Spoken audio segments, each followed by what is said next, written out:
Hi, I'm Rich Bucari from Pointer and Bucari, and today I want to talk about what goes in a good demand letter.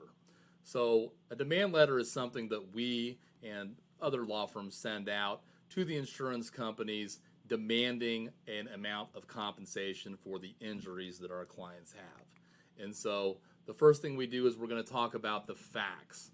What happened in the case? So if it's a car accident, we're going to get a lot of facts from the police report and from the witness statements.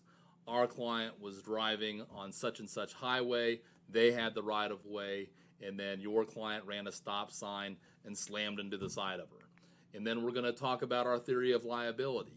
So what was it that causes them to have to pay for your injuries and your damages?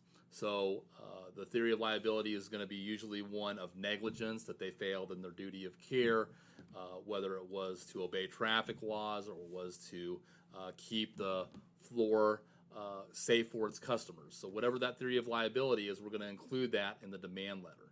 Then we're going to talk about your injuries, and we're going to get into a lot of detail.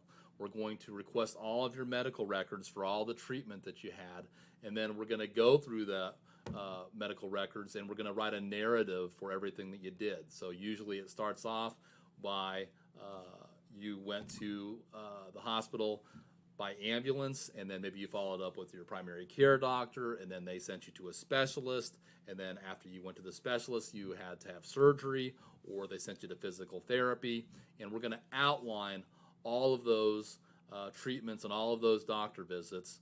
And then we're going to talk about your damages. We're going to talk about the medical bills related to that treatment.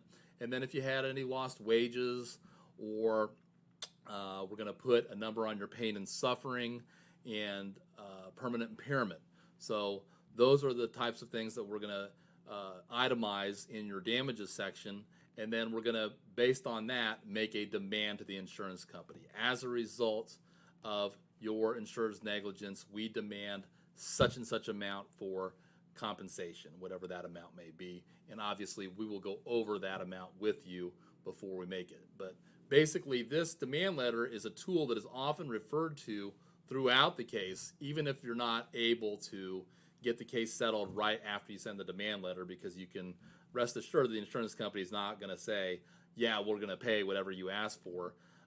What they usually will do will counter with a much lesser amount. But we'll have this demand letter, which we'll use as an outline for how we litigate the case later on. And then if we have to present the case to a jury, we will have it outlined there as well.